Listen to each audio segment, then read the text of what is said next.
All right, welcome to week one of foam terrestrials. We're actually going to start off this session with a fly that's not a foam terrestrial. It'll be the only one out of the entire series, but it fits so nicely into what we're doing, and the material is basically already available. And plus, it's just a really good pattern that's super simple to tie, and it just fit really well with what we're doing. So we're just going to tie a real simple little black ant. Now you can actually, if you got a material kit, you're going to have two kinds of dubbing. You're going to have this black skeeter fuzz, or Trico black, from Fly Tier's Dungeon, and you're also going to have this check flame dubbing. Now you can actually tie this fly in either color. One is dry fly dub, the Trico black is, and it's really good dry fly dub too. And then the check flame dubbing is not dry fly dub, so you'll have to work it a little bit more, and you may have to shape it with your scissors at the end if you want to go that route, but that's something you can absolutely do. So the hook I have in the vise is a size 14. Let me get that straightened out just a little bit. Size 14 dry fly hook. And this pattern is not really meant to stay on top of the water. So in very calm situations, you might get it to stay up for a few minutes. But this is something that you may want to have a few in your box if it rained in the last few days and the water got high, and knocking some ants into the water. Excuse me. So without further ado, let's get started. So I've got a size 14 dry fly hook on there, and the thread I'm using is Uni 801 black. And we're just going to start the thread about a bodkin and a half width behind the eye. And for those of you that are new and don't know what I'm talking about, this is what it is. It's about one width plus a half a width of a bodkin. Not all bodkins are the same, so but it just kind of gives you a good gauge. We're going to work that thread back roughly halfway. It doesn't have to be perfect. And we're just going to keep using touching turns until we take this to just inside or just at the hook point. Something right about there. This pattern is also really great for another reason. So if you're looking to start scaling down on the size hooks that you're wanting to tie on, tying this on a 14, this fly will sit ridiculously comfortably. Realistically, you should have some leftover shank space in the back and the front. And so building this on a 14, transferring this down to a 16 or an 18, which it'll sit very comfortably on, won't be a big leap. So if you're in the market to start trying to tie smaller flies, this could be a pattern that you could use to try to achieve those goals and somewhat easily. So I'm just gonna use the black Trico dubbing, and what I have here, I've kind of stretched it out. I've got about 1/8 of an inch wide and about 2 inches long, and that should be roughly enough to build this little back, the little butt section of the ant. So I'm going to turn my vise to the side, and I really do like this dubbing. I haven't used it much before until I started playing around with it, working on putting this session together. Somebody had suggested it, and I just had never used it. And I got to say, it dubs wonderfully. Maybe the best dubbing dry fly dub that I've used. So now that we have our dubbing started, that was a quick side note, we're just going to go ahead, and I'm going to start my dubbing at the back, and then just kind of work forward about 3 or 4 wraps to start kind of building a little ball right here at the end. And I'm just going to start doing the same thing, working back. And we'll kind of go, we'll do that like twice, forward and back, and then we can kind of shorten the distance. The goal is just to build this little back or butt. Now, to keep this from fuzzing out on you too much, because it will do that, make sure you lick your fingers and get a little moisture on there to help keep the dubbing from getting too frayed and fuzzy. I'm just going to go ahead and use all this up.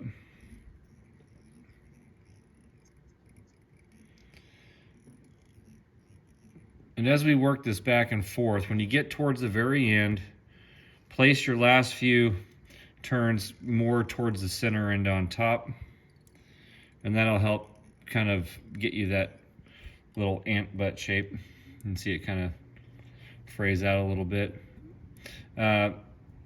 You can lick this shut. You could actually add a drop of glue. Honestly, it's not going to really matter all that much. I can't even see this fuzz with my lights on. I can only see it when it's on the camera. So it's very, very little. And next we're going to take our thread and we're going to work up, about halfway or so. We're going to put our front little ball right here. Next, you're just going to get a black dry fly hackle. And if you're not familiar with tying in and using black dry fly hackle, we'll kind of run this down real fast. So you have basically what they call like a shiny side and a not shiny side, or you can call it concaved and convexed, right?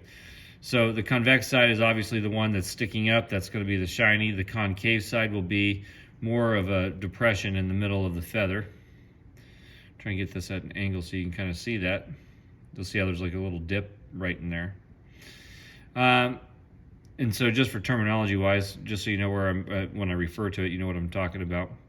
But I'm going to get down towards the butt of the stem, and I'm going to take about 1/8 of an inch off of both sides of this hackle. Got a little more than 1/8 there, but that'll work. And this is just prepping the stem in to tie. So you're going to want to decide whether you want to use concaved or convex, or shiny or dull. If you want the shiny side or convex side facing forward, which is what most people use today, so that the barbs will stick straight up. Sorry about that black background, but they'll stick straight up and they'll tend to want to lean towards the back. Not always, but they'll tend to want to lean that way. Concave side forward will do the same thing, but opposite. You can kind of see that like they tend to want to lean forward a little more. So you can actually choose. The reason I bring that up though is because you want to make sure when you strip your extra little 1/16 or 1/8 of an inch off of your dry fly stem so that the barbs are uneven.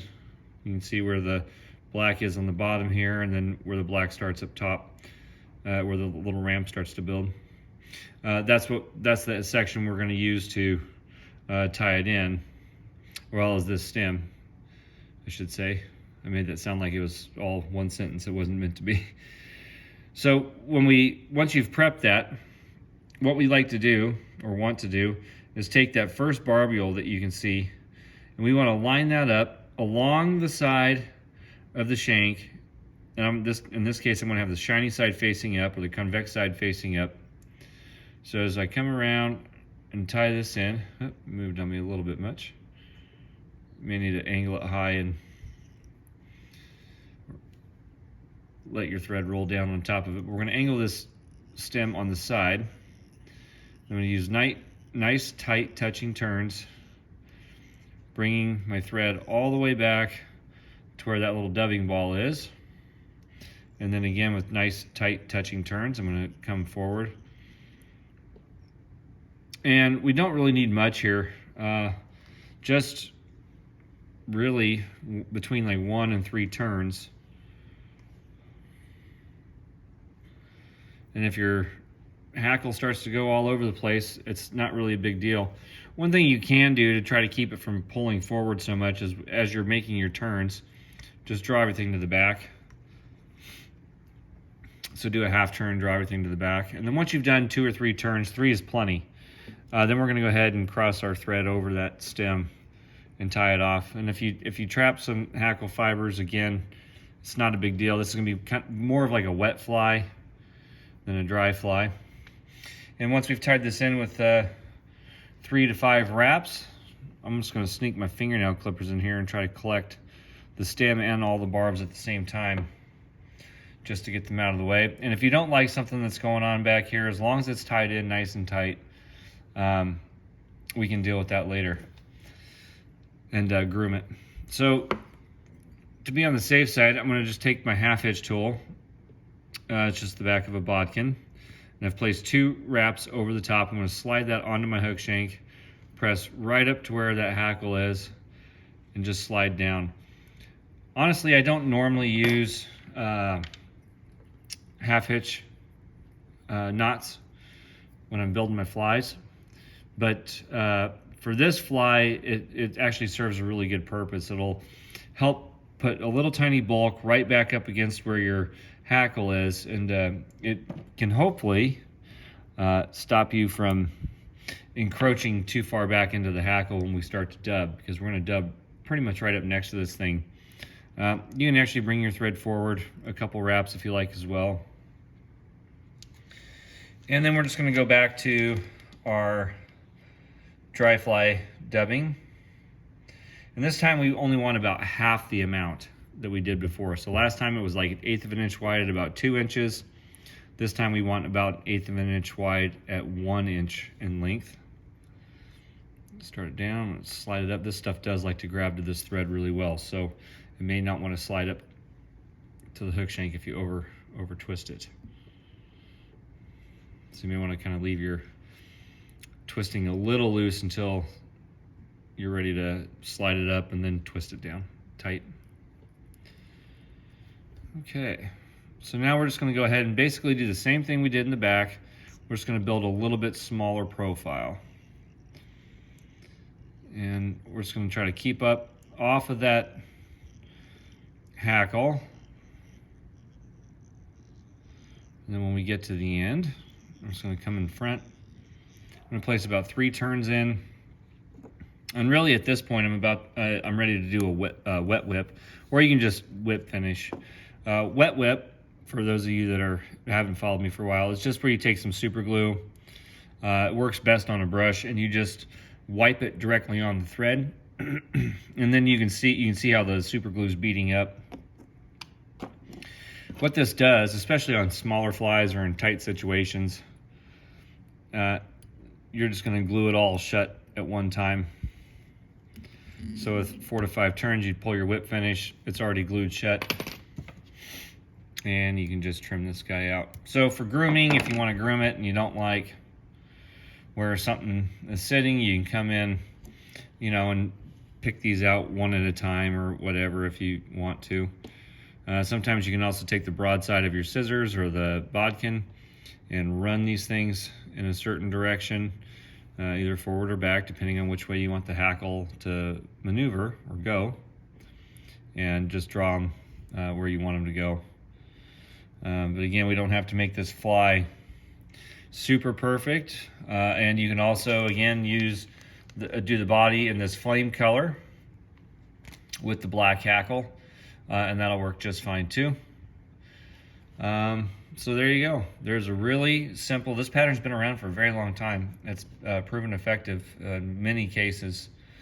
So as we kind of tee off and start moving into some bigger and better things that we're going to actually use foam on, this is a good way to start off. So as you're tying a couple of these, you can skip forward to the second part, or just let it play to the second part.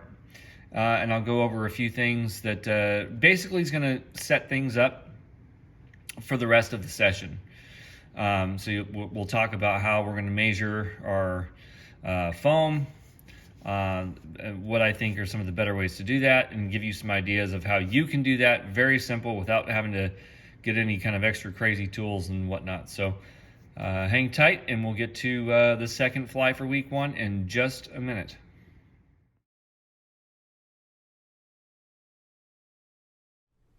All right, so before we get into the second fly for week 1, let's just kind of go over a couple of things that will remain true throughout the entire session. So one is, if you have a long pair, I've got relatively long fingers, you can kind of gauge that, but a long pair of just kind of like some craft scissors or something like that, that'll be real beneficial for you to use when we start cutting foam, which we're about ready to do.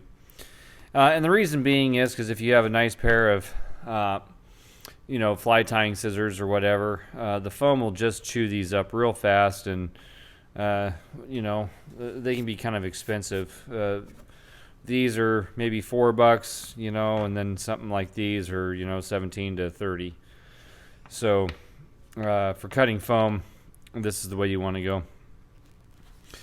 So what I like to do is I like to try to work with a nice clean edge, or a factory edge if possible, and just come out to the distance that I think is going to work right and just make one straight cut.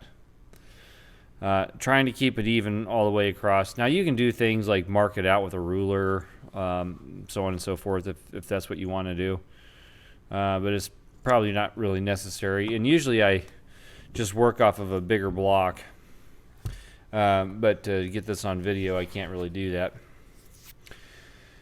So when you're measuring your hook to the foam, there can be a lot of questions. So here's how I do it. I know my vise keeps getting knocked in the way by my hand. You take your hook, and this is a 14, but this is what we're going to use. But you take whatever size hook that you have, and if you lay the bottom of the hook right here where the point is coming up into the bottom part of the bend against the lower side and up into a corner, kind of like so, and gently just hold it there. You really don't want to apply any pressure. Oops, sorry. And then try to make sure your shank is just kind of in line at an even rate across that plane coming across. When you have that, take your fingers. It's much easier to do this if this is laying down flat on the table than holding it up in the air like this. So I'm probably going to goof this up a little bit. But you can just gently push your hook a few times, just kind of moving your thumbs around a little bit into the foam. Now what that does is it leaves a little indentation on the foam. You can see the hook there. In the top part of the hook, where the top part of the shank on the foam, we're going to line this hook up the same way on the other side, and then this will give us a plane to cut across. Now it's not perfect. It's not going to be usually. But it's a good way to just start to gauge where you're at. So when I put it up on the other side, I can see that I'm relatively close. And again, this is a little bit easier if you work down on the table and you're pressing, you're pressing down on the foam as opposed to trying to hold this up in the air. So different patterns call for different widths of foam. Sometimes you'll see them, and that's going to happen throughout this session, so that's why I'm kind of covering it now real quick. So you kind of, the way I view this is you have your straight cut that's right across where the hook shank is, that was indented onto the foam. Or you can come down just inside the foam, or down just on the foam inside the top of the shank. So we'd be cutting along the line of like the inside or the bottom part of the shank right in here. And then some patterns will require that it needs to be a little bit wider than the gap. So maybe we just cut a bodkin width on the outside. For this pattern here, we're going to cut just on the inside because we want this to be no bigger than the actual gap of the hook. Also, you can see clearly where the eyes indented onto the foam. And so when you're cutting the foam, what I like to do is cut it lengthwise first. So we'll go ahead and do that now. I'm going to line this up just on the inside.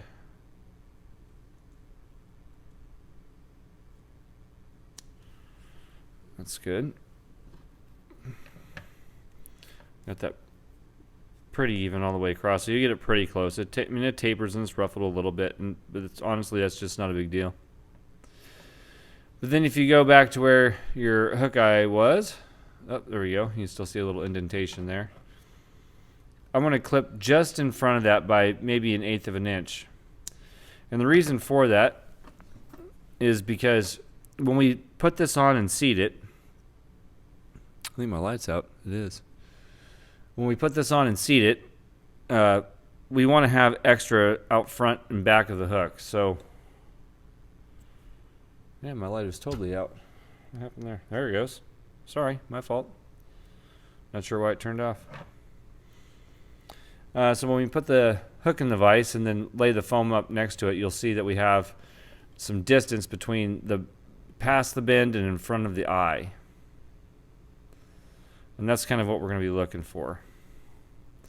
And we can shape this afterwards so you can kind of get a little bit of a flavor for how far I am past. So work on that and get the size. You can see that it just fits the hook gap right there nicely.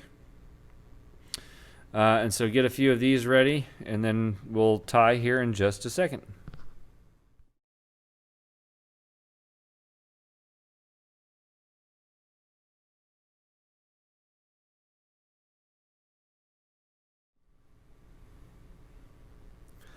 All right, so let's get this pattern started. This is actually a real simple little pattern to tie. It's a great way to kind of cut your teeth on foam if you're not familiar with working with foam. And so what we want to do is we're going to start our thread about 2 bodkin widths behind the eye, and we're only going to work this thread about to the halfway point or just past the halfway point, and now we can remove the tag. If you're not comfortable ripping it out, then you can just snip it out, and either way is fine. And so now we're going to take our piece of thread, or I'm sorry, our piece of foam that we pre-cut, and we're going to measure it up against the side of the shank, and we want to get it about halfway, so it's 50-50. We're looking to have about a gap width of foam coming off the back of the bend. You can make that smaller if you like. So basically the way you can gauge that is if you turn your foam vertically like this and you just measure down, you can kind of eyeball how much needs to be coming off the back of the bend, which would be something about like that. Sorry, it's a little hard to do this with the camera in the way, but you'll get the idea. So what we're going to do is we're going to place just a couple of loose wraps right over. And we're just going to kind of play with it back and forth a little bit. The thread's going to start to squeeze around that foam, just a fuzz. And we're going to get that seated right where we want it. The reason you actually kind of move it around is to, one, help start to get that groove. That's what I like to do. It's maybe not necessary. But we want to get it to where it can sit nice and even on the top of the hook shank without having a lot of pressure applied. So I'm just going to gently pull down on my thread. And now with a few more tight turns, place a couple of wraps over. You can actually take some glue here if you like and just put a little bit on your thread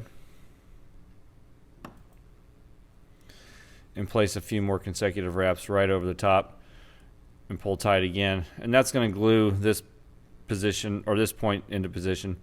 Next, what we want to do is fold our foam back, bring our thread underneath, and we're going to start wrapping forward. We're going to go just a little bit past where I started.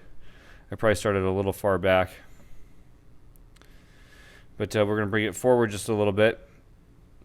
And again, I'm going to take my glue. I'm going to touch the foam and the thread. Just gently push it right down on top. I'm going to hold it in place and then just let my thread come up over my nail. So that way when the thread comes down, it should line up with where your thread wraps are. Pretty close. Leaving a little kind of midsection bubble exposed like this. And again, I'll place a few more wraps in. You can glue those wraps too if you like. It's probably not necessary at this point. Now, the way I like to tackle this, there's different strokes for different folks, but the way I like to tackle this, I'm going to turn this to the side so you can see, is I'm going to come up from the front and make a 45-degree angle across towards the back, lining my thread up so that it matches up right with where my thread wraps were in the back. And then I'm going to do the same thing coming from the back to the front, creating an X over the top of this back that you can see. And you want to try to keep all this positioned directly on top of the hook shank when you do that. Now this is really going to lock this entire bug down. But in order to get the hackle on well, we need to get this foam squished down and tied down. Yep, that light is on. My eyes are playing tricks on me. No, my fingers are dry. So at this point, what we can do is just kind of, with a slight open turn or diagonal turn, start to work this just a few times going towards the back. When we get to the back, we'll do the same thing, coming again towards the front. And it should kind of create this little honeycomb type effect on the back of the fly. And now, when it's done that, we can start to methodically place our thread wraps and tighten. And what this does is it helps build symmetry into the body a little bit better. What foam will do if you wrap it too hard, too fast, and just one wrap right in front of the next or behind the next, is it will start to push these little pockets open, and the pockets will move and create lumps and bumps.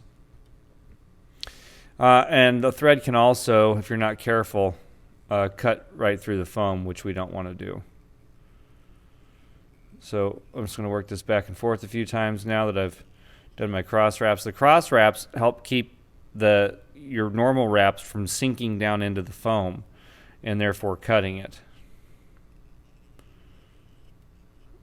But you do want to try to have some nice turns in here and even all this out. We're not too concerned with having too big of a middle body, but you don't want it overly big. So I'm going to rephrase that. I want to bring my thread back until I'm about a bodkin width behind the back of the head of the foam. This is the head of the bug. So I'm going to come until I'm about like right here. I'm going to prep this dry fly hackle the exact same way that we did on the first fly.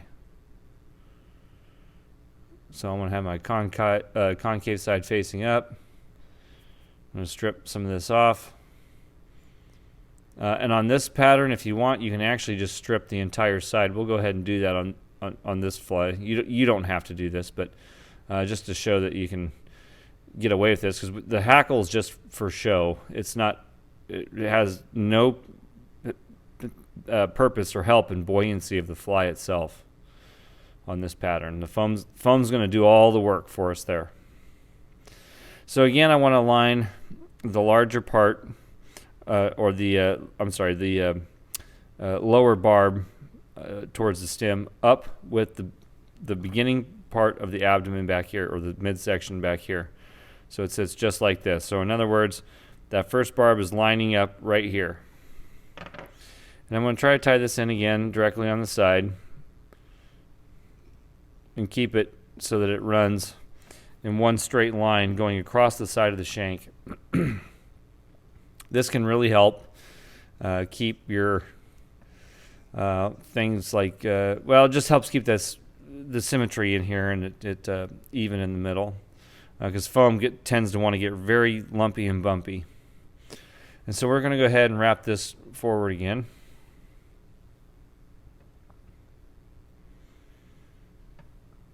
There we go.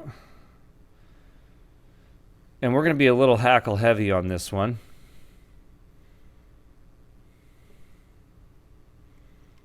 And when we get to right about a bodkin width behind the eye, there we go. My thread moved on me. I'm going to go ahead and trap these in, or capture them in.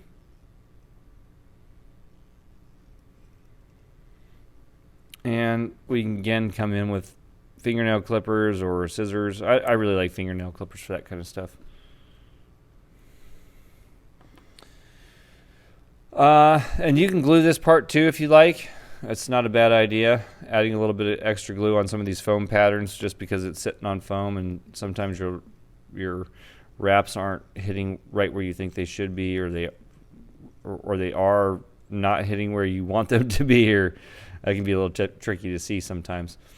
So by placing a few extra wraps in, it just helps make sure to secure the hackle stem to the fly. And I'm going to go ahead and trim these out here. Any hackle cleanup that you have that you don't like, we want to do now. Okay. So we're going to cut the top off here. We're going to crop the top on this. And the easy way to do that is just lay your scissors flat, and you can use your good scissors here. Lay it directly flat on top of the fly, and we can just cut. And you may have to angle it a little bit. And we're going to get rid of all that stuff on top. We don't want anything coming up too high.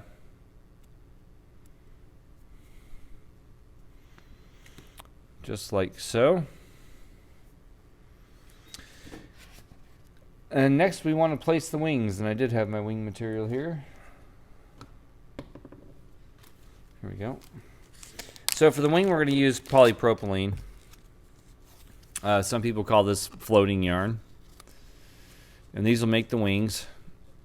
And so what we want to do is I like to get to a section where you've got this natural V that comes off the card. It just comes from the polypropylene yarn being wrapped around the side. So all this side's going to have this little V cut. All the other side will too. And we don't need a whole lot. And when you do this, you can actually make probably 5 or 6 different wings, or wing sets, I should say. So we'll just kind of cut it off even so that we have something that looks about like this. Now you'll see where the polypropylene kind of bunches down. This can kind of be an issue. It's kind of matted together. One way you can fix that is try to just kind of tap and fold it out, and then place that specific section right up next to your bodkin and just pull. And it should help start to work the knots out. It'll also help start to separate the amount we actually need for a fly of this size, because we just don't need much. And you'll want to do the same thing down here along the V. Now the V shape will stay the same, but you do want to kind of work this stuff out. And this one little section, again, should give us like 5 or 6 flies on a size 14. Or flies worth of material, or material worth of flies, I should say. So I'm staring at my polypropylene while I'm trying to talk. But we do want to kind of get these out. If some stuff starts to go kind of haywire on you, don't worry about that. We can groom that down in just a minute. The main thing here is we get those little bunches of knots taken out. So you can see I've got some squirrely stuff laying out and moving around. Just as long as you're pinching somewhat firmly, you can kind of come in and just pick and prod your way through this. Now you don't want to overdo it, because you will just strip away this entire piece of material. But when you kind of get rid of some of these wonky ones, you want to be sitting at about like this. So on a size 14, you can kind of take this up and we can divide it into thirds. And now we can gently pull away. What will happen is, if you don't use your bodkin first, this will all get knotted and matted up and tangled really bad. And let's get into another little trick. So you're going to see this little V here. You can take your bodkin, run it right into that V, pinch down with your thumb, and then pull with this, my left thumb, left index, and just pull. And it's going to pull those wonky ones out, and it's going to align this back up for you like so. Now it may take a little practice. It doesn't usually happen on the first one, but it will do that. So we're going to take this and use it as at the length that it's at to create the wings. One of the best things we can do right now is actually separate it like this, so they're relatively well divided, and get these wet so you can lick it with your tongue, which is some people say is not the best thing to do. You can use a damp cloth and a finger and get some moisture on there. But the goal here is we want these to become now as tight as possible so they don't start to fray open when we tie them in. So I just kind of licked mine and rubbed them together. So we have something about like that. Now what I like to do here actually is roll the material over and fold this loop so that I've created a little X. And so that way when I lay this on top, which can be a little tricky to do, you may need some more moisture.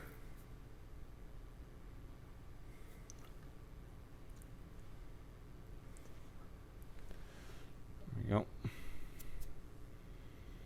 So I'm just going to fold it over and kind of pinch so we create that little loop. But now they're shooting out the opposite direction. Now you can lay these right on top, and you just hold it down with your finger and place a couple of wraps in and center it. And what this does is this helps get that splayed open look on your wing. Eventually it'll help keep them from fraying out and open too much. So I'm going to place a few more wraps in. I'm going to fold this material over and place a couple of wraps directly on top of the back side, creating that little V-wedge like many of you are familiar with that I use fairly consistently with most of my flies, and so do a lot of other people. It's just a really good way to tie material in. So at this point you should have a fly that looks about like this, roughly. And now we're going to move to our check dubbing and flame from Fly Tier's Dungeon. And I've got just a little pinch, but what I'm going to do is I'm going to pick and pull and realign this dubbing. What this is going to do is help stop the dubbing from getting too crazy and too sporadic when we go to dub it on and then wrap. We don't need a lot here. Very little is all that's required. And all this is the flame dubbing. Its job is to create a little hot spot and cover up just this little bubble we created in the wing case. Probably not the biggest of deals, but this little trick works very well with all kinds of other little flies as well. And so if you have the tool in your toolbox, might as well use it.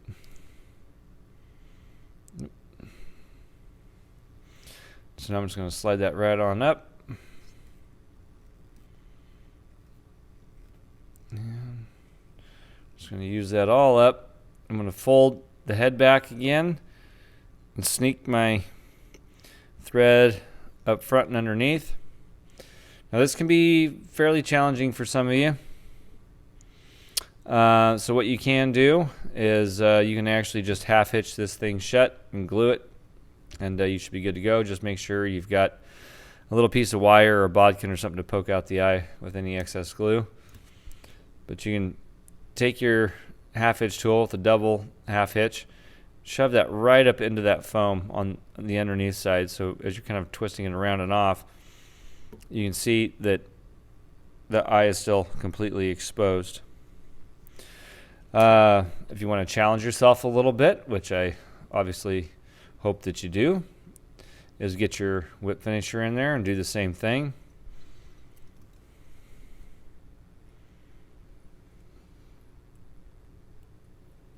A 5-turn whip finish will be plenty, especially on top of a double half hitch.